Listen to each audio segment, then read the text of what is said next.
Welcome to today's webinar hosted by Engaged, the National Resource Center for Engaging Older Adults, which is administered by US Aging. My name is Meredith Hanley. I serve as the Director of Community Capacity Building at US Aging and oversee the Engaged Resource Center. Our session today is called Tips and Best Practices for Helping People Living with Dementia Stay Socially Engaged and Connected. During the webinar today, Dementia Friendly America will provide a framer on social isolation and loneliness risks for people living with dementia and resources to help support your work. Additional speakers, Jewish Family and Children's Services, Clemson's Institute for Engaged Aging, and the Golden Corner Respite Care Program will highlight programs and interventions that help people living with dementia to stay socially connected and engaged. But today is more than a webinar. It's a webinar plus. Engaged will be offering an opportunity for attendees to participate in an open dialogue and discussion with our webinar speakers immediately following this 60-minute webinar.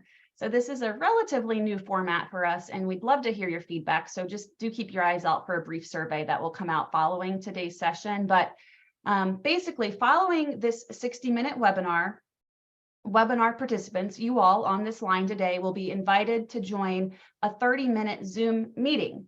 And you'll receive a link that will be shared in the webinar chat. And you'll also get that link in your email in case that's easier for you. And we call this 30-minute Zoom meeting our office hours, if you hear that term. And basically the benefit of this Zoom meeting, office hours, is that you can come off mute and be on camera and then participate in dialogue back and forth, both with each other as peers and also with our speakers. You may have some particular questions for them after you've heard them speak today. So we hope you all join us for that part of today's session. And we'll have reminders on these logistics as we approach the end of the 60-minute portion. Next slide. I do have some housekeeping items for the webinar portion of today's session. So during this webinar portion, attendees are in listen-only mode. So that does mean that your microphone or phone line will be muted during the 60-minute webinar. Again, that's not the case in the 30-minute Zoom meeting that comes up afterwards. But even during the webinar, there are ways to engage. We will have a brief Q&A as part of the webinar. So if you do have questions, please do submit them at any point by clicking that Zoom Q&A question and answer button at the bottom of your screen. You can just type in your question at any point, hit submit, and we'll do our best to get to it either in the Q&A session of this webinar or in the discussion afterwards. There's also the chat feature. So you can click on the chat button to submit a message to us as the host if you need technical support, but also to engage with each other if you wish to do that or to introduce yourself. And the webinar is being recorded and it will be available on engagingolderadults.org in the next few days, along with a PDF of the slides as well. Next slide. For those who are using a screen reader and perhaps want to silence unwanted chatter in the chat or Q&A boxes, you can activate the speech on demand feature by pressing insert spacebar and then pressing the letter S on the keyboard. And you can also view closed caption subtitles and watch a transcript of the meeting, adjust the size of subtitle text, just click on the caption button and the control bar at the bottom of your Zoom window. And again, if you'd like to notify us that you need technical assistance, you can chat us directly as the host and organizer, or if you just want to raise your virtual hand in Zoom, you can do that, and then we'll chat you directly and we'll do our best to help. Next slide. I do want to share just a little bit more about my organization. US Aging is the national association representing and supporting the network of area agencies on aging, and we also advocate on behalf of the Title VI Native American aging programs. Our mission is to help older adults and people with disabilities live with optimal health, well-being, independence, and dignity in their homes and communities. US Aging has a number of initiatives in addition to the work of the Engaged Resource Center that can be found on our website, usaging.org. But for example, we administer the Aging and Disability Business Institute. We co-lead the National Aging and Disability Transportation Center with SEALs. We lead Dementia Friendly America, which is joining us on today's call, today's webinar. We operate the Elder Care Locator and the Disability Information and Access Line dial, among many more efforts. So a lot more information can be found on that website link, usaging.org. Next slide. In terms of Engaged, briefly, US Aging administers Engaged, the National Resource Center for Engaging Older Adults. And again, we're convening today's webinar / office hours session. Engaged is a national effort funded by the Administration for Community Living through a cooperative agreement. And we work to increase the social engagement of older adults, people with disabilities, and their caregivers. And much of our work focuses on identifying and disseminating information about emerging trends. We also develop resources and related materials, compile best practice examples of social engagement programs. We're guided by a project advisory committee with various representatives from different organizations and resource centers who help to shape our work by providing their social engagement insights from their fields of expertise. And we have a website, engagingolderadults.org, where you can find a lot more information about us. Next slide. And this is the slide that contains our contact information, but mainly if you keep the website engagingolderadults.org handy, you can find our other contact information as well, or just simply Google engaging older adults and we'll come up that way as well. Next slide. But now to the more exciting part. I'm very pleased to introduce the fantastic speakers for today's webinar and office hours. So we're joined by Daria Rabar, a program manager with US Aging, Beth Salzberg, Director of Alzheimer's and related dementias family support with Jewish Family and Children's Services, Cheryl Dye, a research professor in psychology and professor emerita with the public health science at Clemson University Institute for Engaged Aging, Caitlin Torrance, a research associate for the CU Office for Research and Organizational Development, and Bailey Dull, Director of Golden Corner Respite Care Center. So I will turn it to Daria to kick us off today. Daria.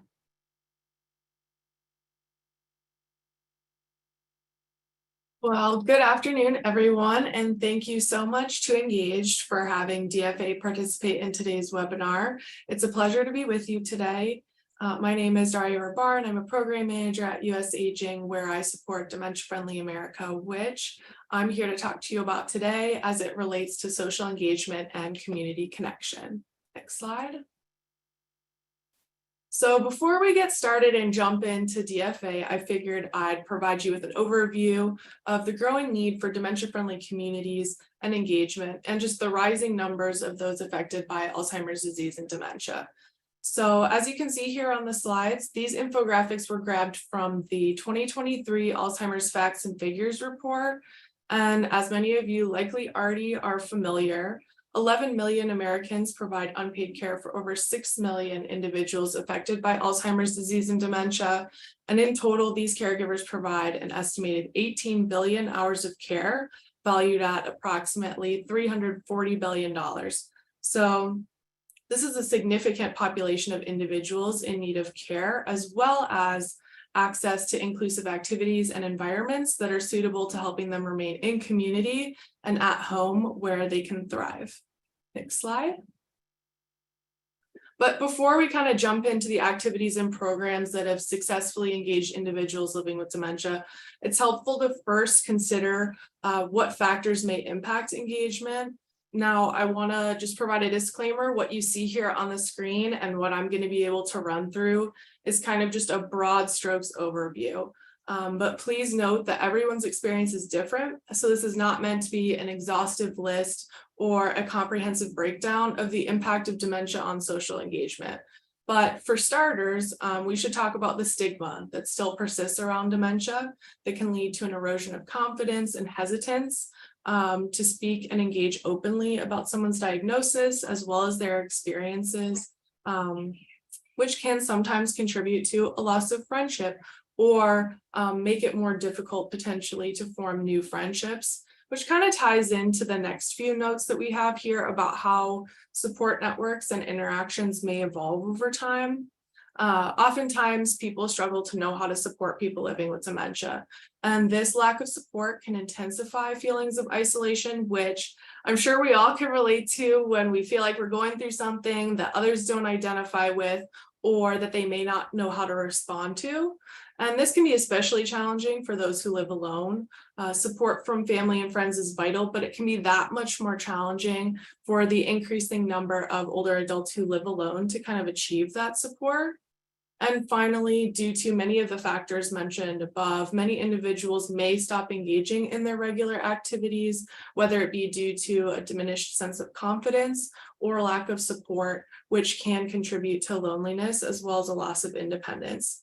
Now, when we look at all of this, it's also important to consider that many caregivers of people living with dementia also note similar feelings and experiences. So there's an obvious kind of need to promote an understanding of dementia to first help reduce stigma and at the same time foster connection.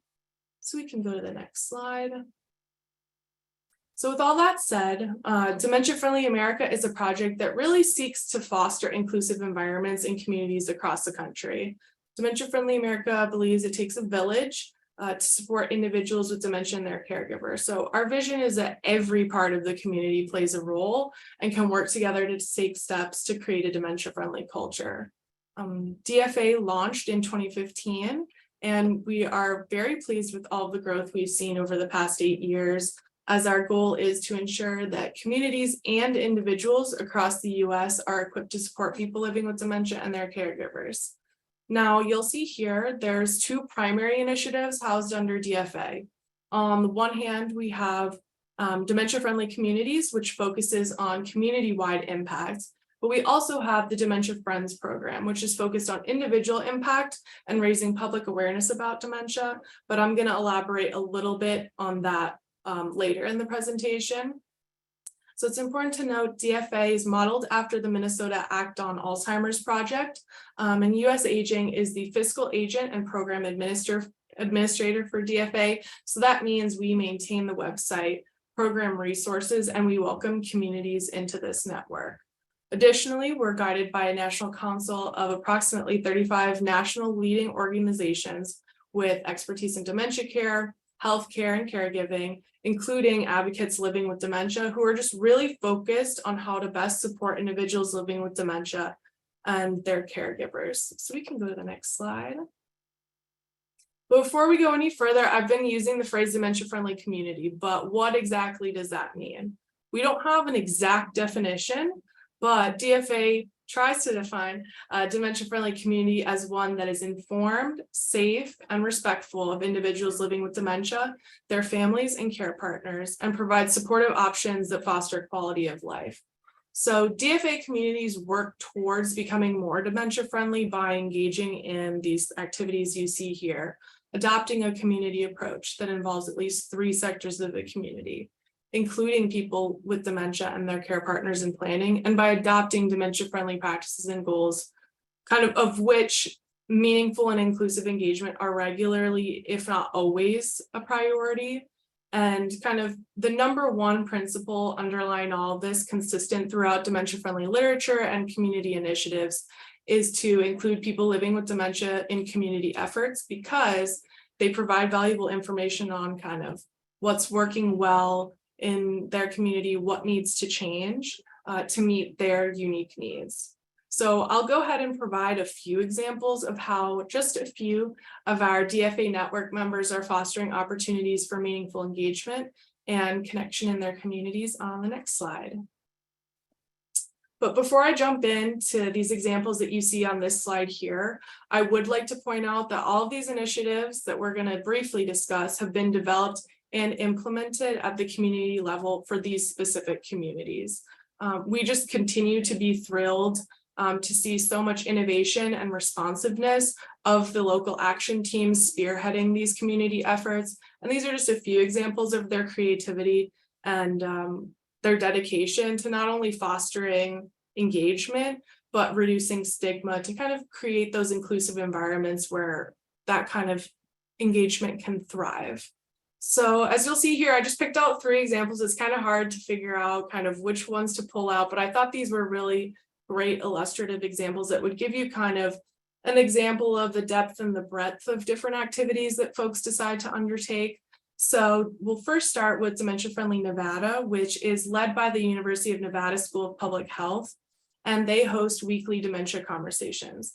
And those are 1.5 hour long conversations with people living with dementia and their caregivers, guided by thoughtful facilitation that's provided by UNR staff.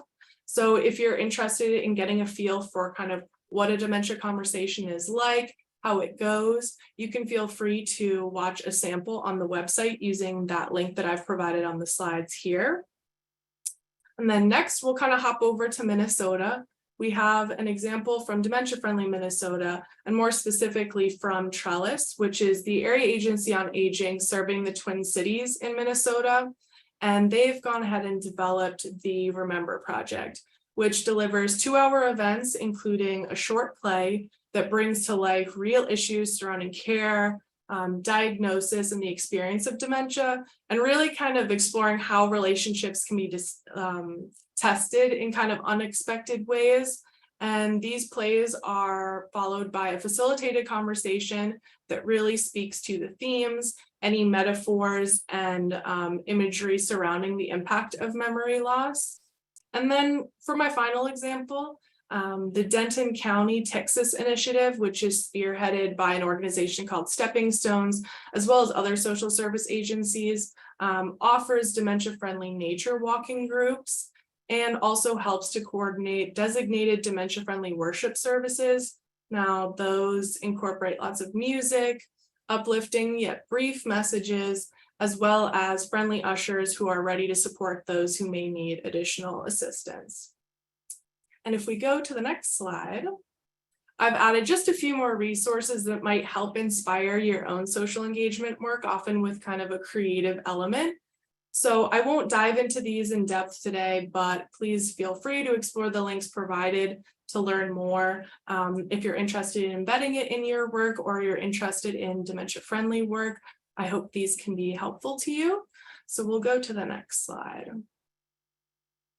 By now, I've kind of given you a bit of a overview about what DFA is and what some of our individual communities are doing to foster engagement. But if you're curious about what's happening near you, you can feel free to visit the DFA website to see if there's a community in your area. As you can see here from this graphic, there's dementia-friendly communities in 41 states. So we only have 9 more to go. We're hoping to get there soon. We'd love your help to get there. There's a total of 400 DFA communities across the country, and these range from very small efforts in little towns or villages to countywide efforts. And it all really comes down to how initiatives are structured and sustained. So if you're interested in establishing a dementia-friendly community, please feel free to reach out to us. We're here to be a resource to you. However, if you're not quite there yet, we'd love for you to connect with your local Dementia Friends program or engage with us online. So I'll jump into a bit of that now before I turn it over to Beth, who's actually one of our awesome state leads, if we want to go to the next slide. So, as many of you may already know, but if you don't, Dementia Friends is part of a global social awareness movement that started in the UK, which is really seeking to help everyone in communities understand what dementia is, how it affects people, and how each one of us can really make a difference for individuals touched by dementia. So the sub-license is currently active in 30 states and territories, where you can choose to attend an in-person or virtual Dementia Friends session. Now, these 60-minute information sessions are paired with an accompanying workbook that's intended to provide participants with just a basic level understanding of what dementia is and how to be supportive of individuals living with dementia in your community. So attending a session and becoming a dementia friend is a great first step toward learning how to effectively and also compassionately engage individuals living with dementia, which I believe DFA believes truly underlies any social engagement programming that you're hoping to implement. We can go to the next slide. And with that said, we are thrilled to share that there's over 139,000 dementia friends across the country, and this number only continues to grow. We're hoping that all of you out there in the audience are dementia friends, and if you're not, you feel compelled to become one. Recently, we have found the Dementia Friends programming actually serves as a catalyst for community action. So if you're looking for a great place to start, Dementia Friends is a wonderful program. We'd be happy to talk to you a bit more about it. But with all that said, that concludes my presentation, and I'll hand it over to Beth to speak to you about the awesome JFCS Memory Cafe program. Thanks so much, Daria, and thanks to US Aging and Engage for the opportunity to talk with you about memory cafes. I know that here's my slides, and you can go ahead to the next one.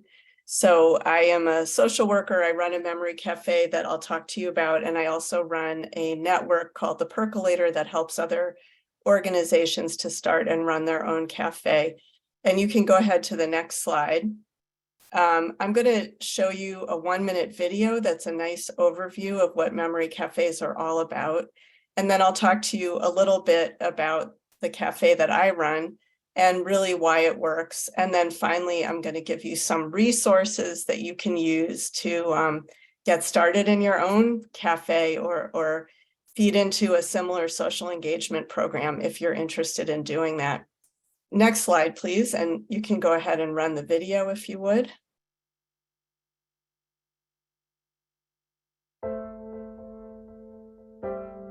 It can be lonely living with memory loss or dementia. But you are not alone. Memory cafes are bringing people affected by dementia together at welcoming social events. It's fun. I am so thankful to have a place where my mom and I can go and laugh and just enjoy the experience. I've made new friends. They understand what I'm going through because they are living it too. Memory cafes encourage me to try different activities, which is really refreshing. You'll find guest artists, musicians and dancers, educational programs, or simply a place to relax and chat with others. These gatherings are free, and you can attend as many as you would like. Cafes are offered weekly or monthly, with options to meet in person, online, or even by telephone. Visit these websites to learn more and find a memory cafe near you.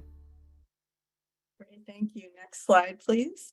So I want to just hone in on some of the key principles and aims that you saw kind of embedded in that video. There's a focus on social connection. Cafes are for people living with dementia and for their care partners. They are for people living with dementia due to any medical cause and at any stage of disease progression. Here and there are cafes that focus on people in the early stages, but the great majority of cafes don't have a parameter like that. They're just for anyone who can enjoy participating. No one is asked their diagnosis. This is really important because a lot of people will not attend a program if they need to disclose a diagnosis. A lot of people living with cognitive changes haven't been diagnosed or are not aware of their diagnosis. So cafes really intend to be an open door for anyone who can benefit and not have barriers around disclosure of diagnosis. And finally, they're tailored to language and community, local interests and needs. I always say they should be like the community coffee shop before Starbucks came, when they were all different. Every cafe should have the flavor of its community. Next slide, please. So the JFNCS Memory Cafe, the one that I run, we started in 2014 in partnership with a student group at Brandeis University, which is located fairly near our offices. So we have a group of undergrads volunteering with us just about every session. And we meet monthly for 2 hours. We met in person for years. And then starting in April of 2020, we met on Zoom. And over the last few months, we've been alternating between a Zoom gathering and an in-person gathering, because like many social engagement programs, we found that we have a group of participants who actually find the virtual format more accessible and better for them. And then we have a group that really want to be in person. And so we are working to find the best ways to serve both groups of people. Next slide, please.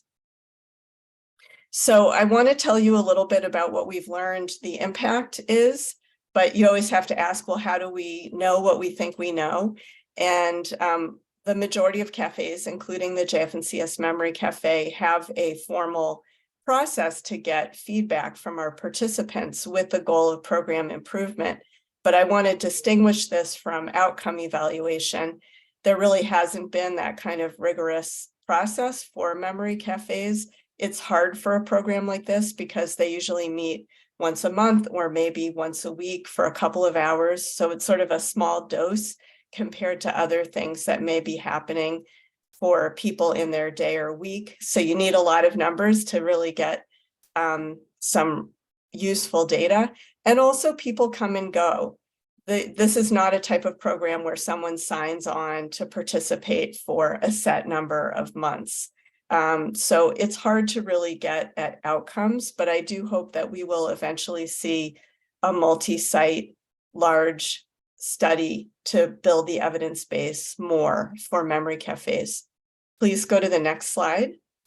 I do want to call your attention to a recent study by Sarah Massoud and her colleagues, which is a qualitative evaluation of their bilingual Spanish-English cafe in San Antonio, Texas.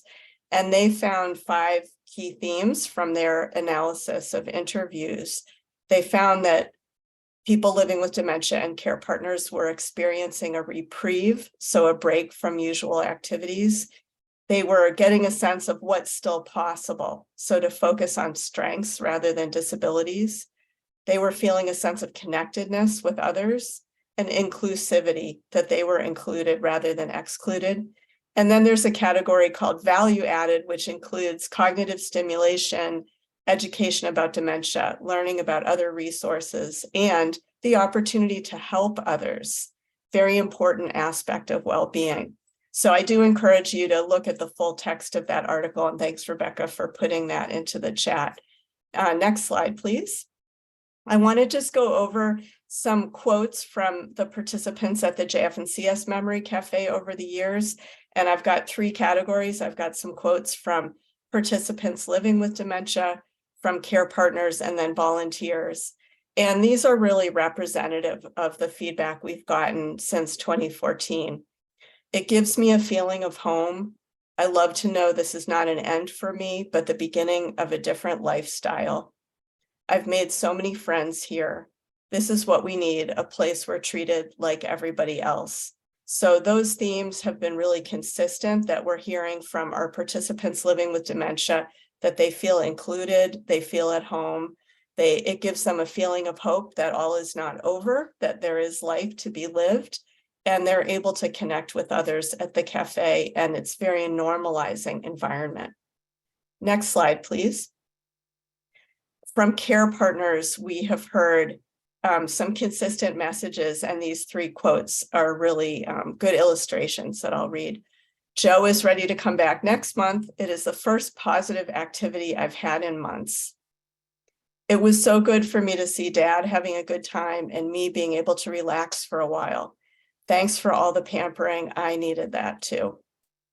And the 3rd quote, for my husband, who is living with younger onset Alzheimer's, it truly is a reset button for him, as no matter how his day starts, once we arrive, he becomes calm and engaged. For me, it gives me a wonderful way to fill our hours with meaningful and enriching activities and wonderful social engagement opportunities. So what we've heard from care partners, and it's been primarily spouses and adult children, but we also see friends attending, which is wonderful. I'll talk more about that in a minute. What we see is it's a break from the routine. It's a chance to be taken care of and supported. It's a chance to connect with others and learn about other resources. And it's just a positive environment that makes it easier and takes some of that burden off the care partner who is the primary person. Next slide, please. And then finally, we always assess the impact on our volunteers, because we really see memory cafes as part of the dementia friendly community movement that Daria talked about. And so we want to know that volunteers are having experiences that they'll then carry out in the world with them. And as I had mentioned, a lot of our volunteers are college students, and here are a couple of typical quotes. Memory Cafe has taught me the beauty and importance of a population that people my age tend to ignore. And secondly, caring for people with dementia will be one of the most significant responsibilities of our generation. And this is from a college student also. I find it both heartwarming and humbling to recognize we must work at this together in community.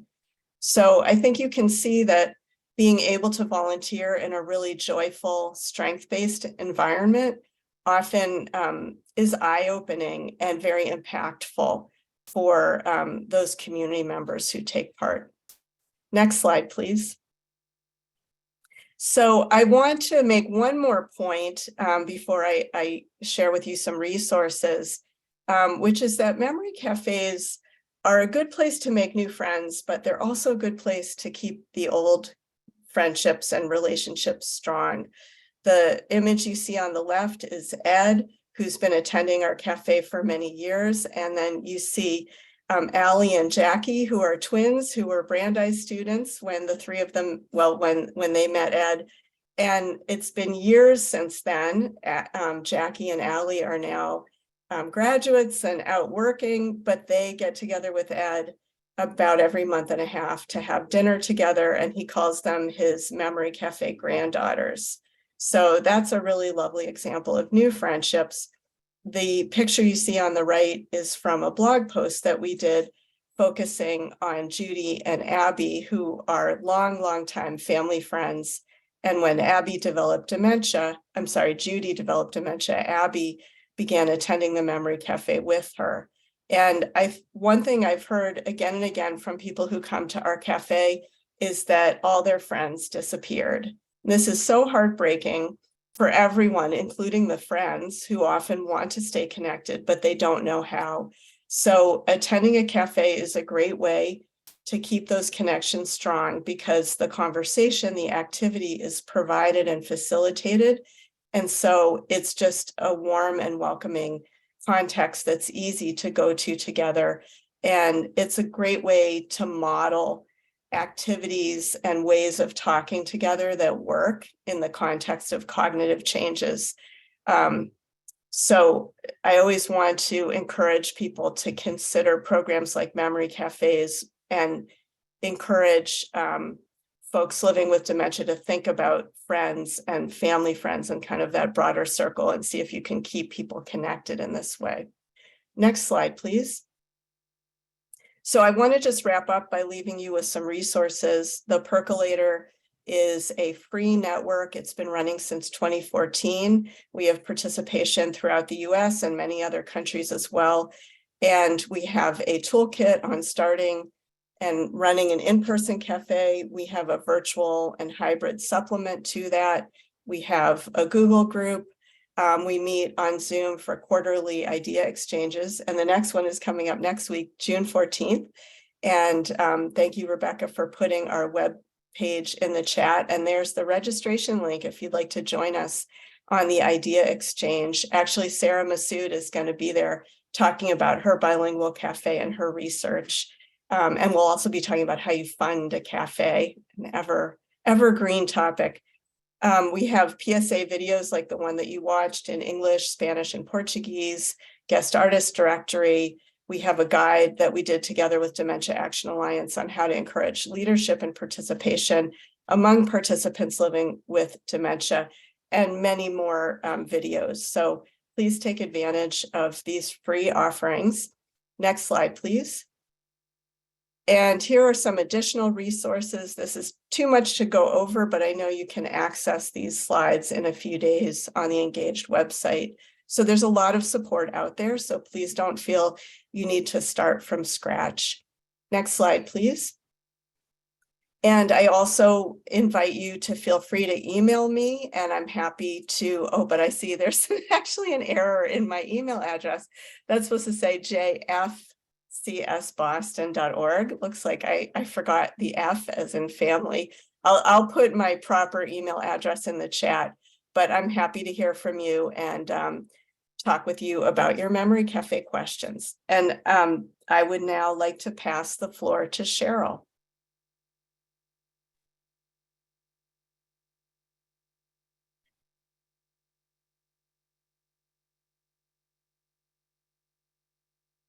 Hello, everyone. Can you hear me? Yes. Very good. I enabled my video, but I don't see myself. Do you see me? Yeah, we can see you just fine. We can see Okay, you and hear you. That's good to know. Okay, well, I appreciate the opportunity to let you know about some of the things that we're doing in the upstate of South Carolina to help those families that are challenged by dementia. So I've got two co-presenters with me, Caitlin Torrance and Bailey Dull. I'm going to do a few slides and pass off to them. They're going to pass back, so you won't get bored with hearing the same voice. Next slide. So this is a brief presentation outline. We do have a nod to Dementia Friendly America, which we used as an overview for how our activities fit in with a bigger picture. Then we did a community assessment, some asset mapping. We looked at how we could collaborate and combine our resources. And then we developed two different day programs, the Brain Health Club, which was in one small town near Clemson University, and the Golden Corner Respite Care Center, which was in another town. Next, please. So as you are friendly with you're very aware of this framework, we looked at these three arrows as places of emphasis for us. We wanted to collaborate with faith communities. So one of our day programs is located in a church. We also wanted to get neighbors and community members involved. So we have transitioned from undergraduate students staffing our programs to now we have community members as volunteers. And then in the lower left, the big picture is just helping our people with dementia and their caregivers stay connected and have resources to help them feel like they're still engaged. Next. So the first step, we gathered stakeholders. We gathered university faculty and students, people representing local municipalities, church leadership, area agencies on aging, the Alzheimer's Association, and other community members. And we talked about the need that we felt to do something for our families challenged with dementia. And we came up with some ideas that I'm going to share with you. So we looked at all the assets, and we also identified some locations for these programs. Next. So we decided that the best thing to do was to develop 2-day programs. And I'm going to turn this over to Caitlin, and she's going to talk a little bit about what the values we felt needed to be emphasized in these day programs. Thank you, Cheryl. Yes, so this was one of the things that we were thinking about at the very beginning as we were having our discussions with our community members. We know that it's important to engage with individuals who are living with dementia respectfully and compassionately. We also know that we wanted to make sure that everybody who was working with this population at our day programs that we were going to develop be trained, be aware of how to appropriately engage with people who are living with dementia. We wanted to make sure that everyone understood sort of the disease progression so they can also interact appropriately. So our staff we put a big emphasis on having compassionate staff.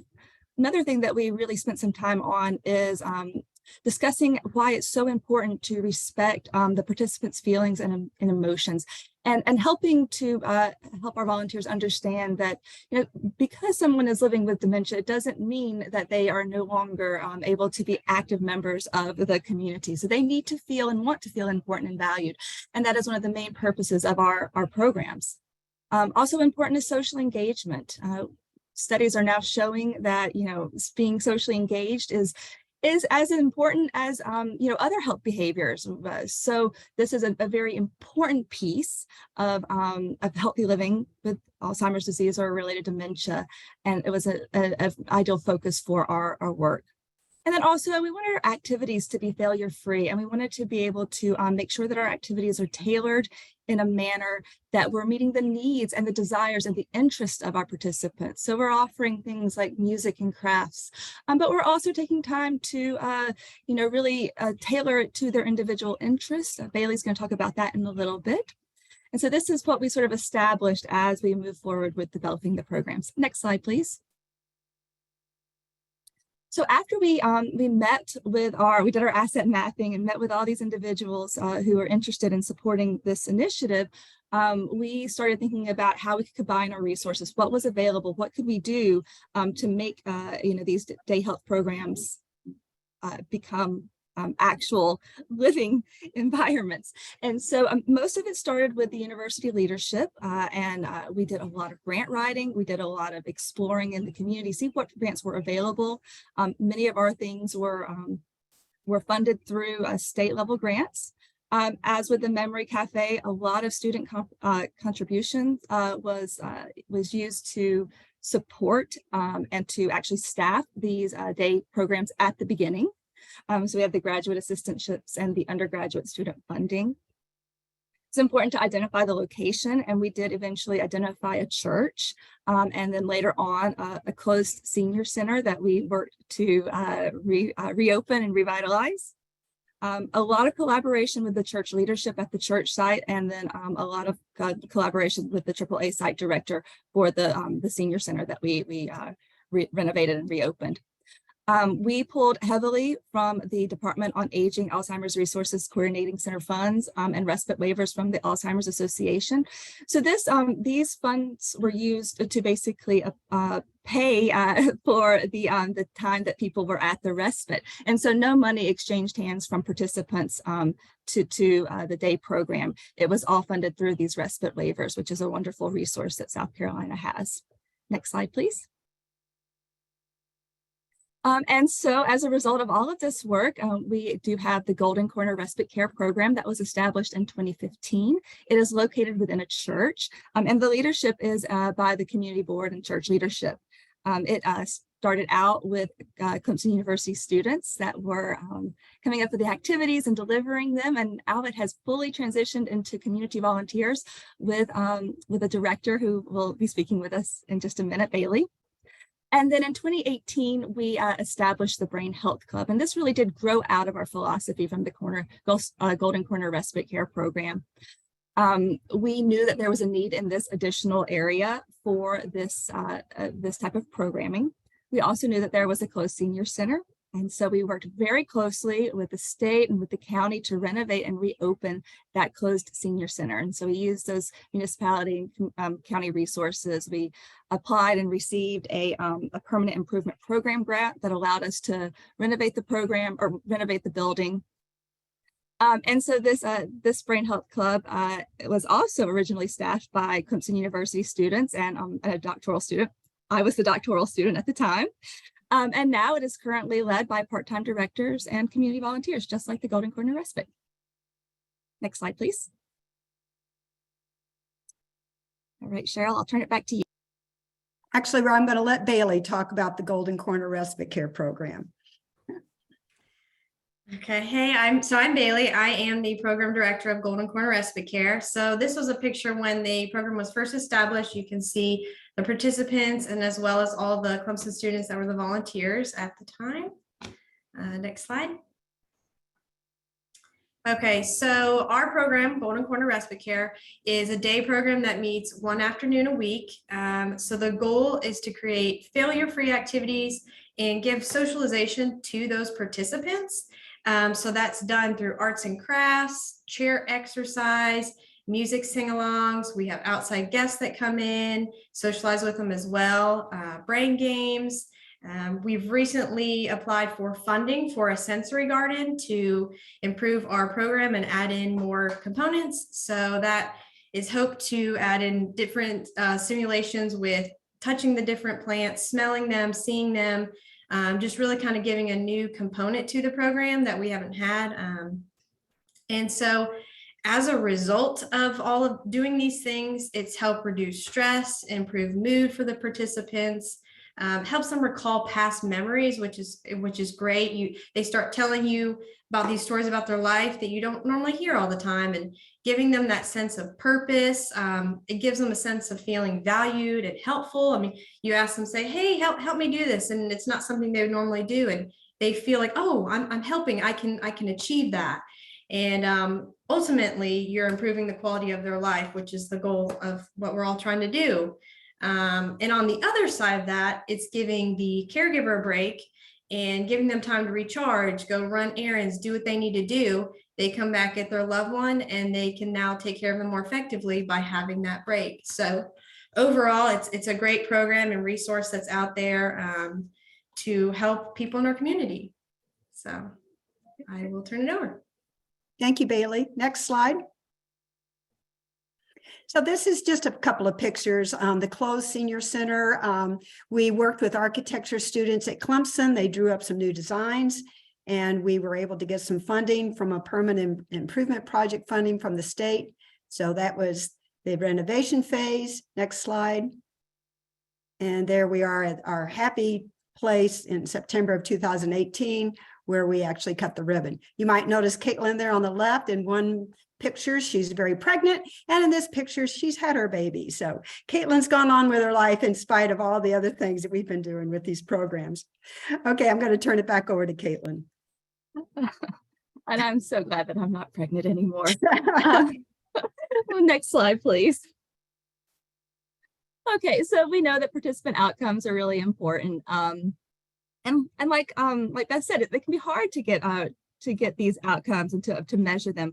One of the things that was really nice about our situation is that it was rooted, when we started the program, it was rooted within a class at Clemson University, which was a creative inquiry class. And the purpose of those classes are to engage student in research. So one of the things that we were really intentional about when we started this was finding some assessments that could be used by the students to determine how engaged people were with the different activities that they were delivering, and to also begin to assess whether or not they are experiencing agitation or not. So the first thing that we always did is that we had the loved one complete an interest profile for the participant. And this includes things like their preferred names, their pets, their favorite activities, just kind of getting to know them. And then when the participants come to the Respite or the day health program, the students would meet with them and talk with the participants and just get to know them. And at that point, we really do start identifying and tailoring activities. So because we're putting so much energy into tailoring activities, we do have these assessments. And so one of the assessments that we used is the Cincinnati Observation Checklist. And I actually saw the link to the greater, I think it's the Greater Cincinnati chapter, the Opening Minds Through Art on a previous slide. So the Greater Cincinnati chapter created this observation checklist, and it really does do a good job of measuring the intensity and frequency of various domains of well-being, including social interest, social interest, engagement, pleasure, and then ill-being, including like disengagement, negative affect, and sadness. And so in nearly all cases, when we did this, participants were scoring moderately to high intensities of well-being. So some things that we had were participants showing interest in the participants or the activities once it is underway. And 53% of our participants always were showing that interest, and 37% were showing interest most of the time. Another question on this checklist is that the participant verbalizes a sense of pleasure with phrases such as, oh, this feels good, or, that nonverbal communication. And 39% of the time, the students documented that the participants were always doing that. And 36% were 36% of the time were reporting that they some of the times do that. So we felt really good about our activities. Students would note in their qualitative responses, kind of things that the participants were doing. And so one student wrote, this participant engages with other participants during activities, specifically when she was decorating snacks. She acknowledged and complimented the work of others. So you can tell that people are really engaged and enjoying their activities. Another one is that Kathy loved when Bob read his book. She seemed engaged the whole time and laughed while he read. And this was an especially meaningful activity because this gentleman had been a writer, is a writer. And so he was able to read books that he had published. The Cohen-Mansfield Agitation Inventory. I'll be honest, I don't know that it was the best one to use, but it was a good introduction to a scale that is out there for assessing agitation. And yes, I can definitely get you links to those. But some of the questions on the Cohen-Mansfield short form that we used were like, does the individual pace or aimlessly wander? And our students reported that 90% of the time our participants never did that. Repetitive mannerisms, 72% of participants never did that, and then 23% did it once during a session. This kind of help you get an idea of whether or not people are really staying focused and kind of exploring their behaviors. So at the end of all of that, we do a caregiver check-in. And we speak to the caregivers and make sure that things are going as they would like. And also caregivers just come to us. And one caregiver said, my husband said, today is the day that we go to the club. And he was a gentleman that was going to the Golden Corner Respite Care. And that inspired us to name the Brain Health Club, the Brain Health Club, because it's more than just a respite. It's more than just a respite for the caregiver. It is a place for these individuals are able to come and have friends and do activities that that make them feel whole again. And then in addition to all of that, because we were working with students prior to transitioning into the community and having community volunteers, the students were responsible for coming up with activities. And so we would have conversations and they would have to talk about how the activity, if the activity was a success or not, and then together brainstorm ways to improve the activity and discuss why these activities were or were not working. One of the real benefits of this program was, in addition to the participants being, engaging with peers and developing friendships, many of our students wanted to go to medical school, and many of them were thinking that they were going to go into pediatrics. And after their experiences with the Brain Health Club and the Golden Corner Respite, Cheryl and I have heard from several of them saying, actually, I'm very interested in working with older adults now. And so that's something that we're very proud of. Next slide, please.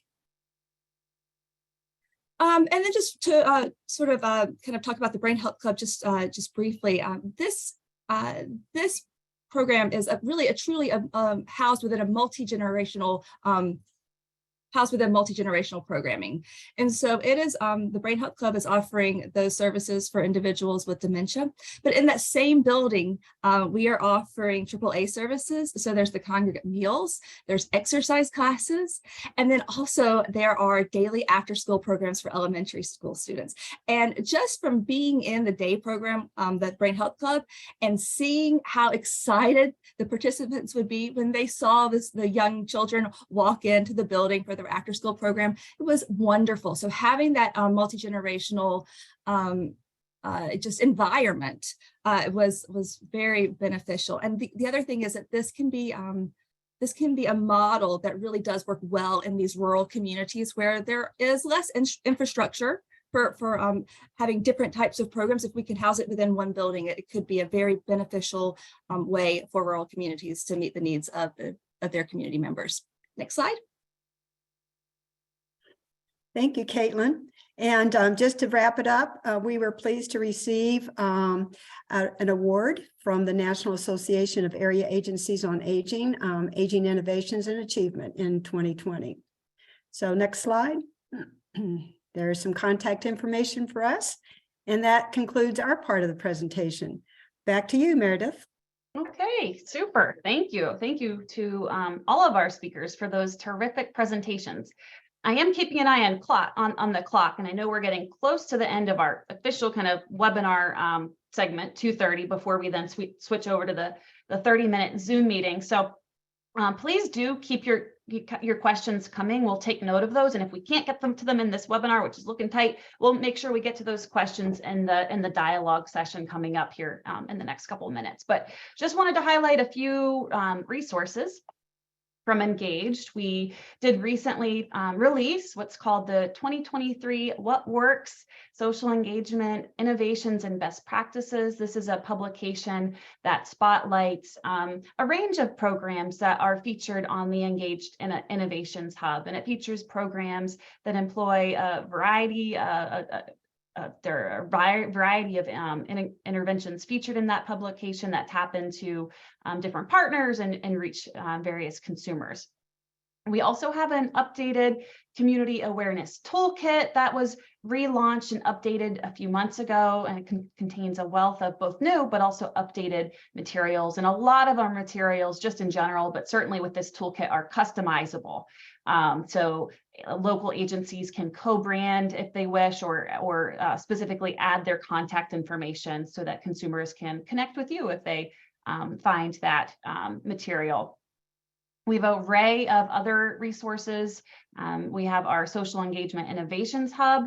That's an online clearinghouse of social engagement programs that is searchable, filterable, and helpful. And we also do monthly things as well, like our monthly newsletter and blog. Next slide.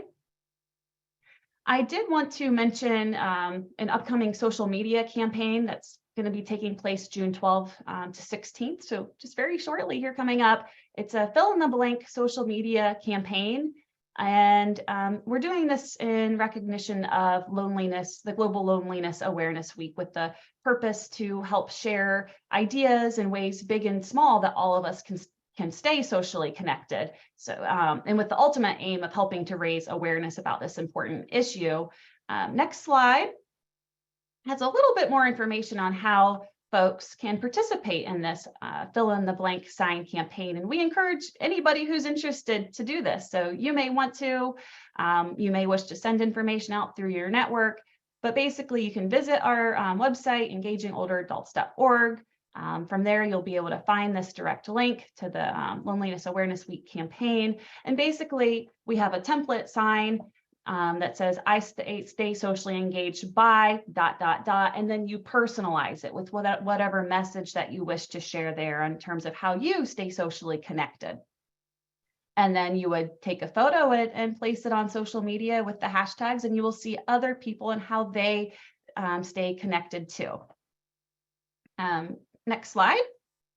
I also wanted to briefly highlight an initiative called Commit to Connect.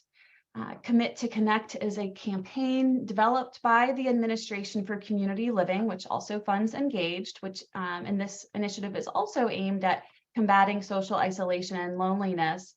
What Commit to Connect works on various activities, but one key activity is fostering a nationwide network of champions. So those are people at the local, state, or national levels who care about the topic, the issue of social connection and addressing social isolation and loneliness. So if you're interested in this topic area and you want to connect with others who also care about this topic area, you can join that online networking platform and participate in discussion threads, learn about resources, learn about events. US Aging does serve as the coordinating center for the Commit to Connect initiative, although there are a variety of partners also involved, and we're guided by a steering committee similar to the way Engaged is as well. Next slide. I wanted to highlight a webinar too that Commit to Connect will be putting on next week on June 15th. This is a webinar highlighting state level leadership in promoting social engagement and addressing social isolation and loneliness. So if you're interested in learning about statewide efforts, we'll be hearing from Advancing States, a national organization with state level members, but also we'll be hearing from the states of Georgia and Wisconsin on their statewide social connection efforts. So since it's 2:29, I think what we should do is, you can go to the next slide, is pivot to our questions and discussion, but we'll just hold that entirely within the Zoom meeting. And I think that's a real win-win, because in the Zoom meeting, you all as attendees can be on camera and certainly come off mute and share your questions directly with the speakers and engage in dialogue back and forth.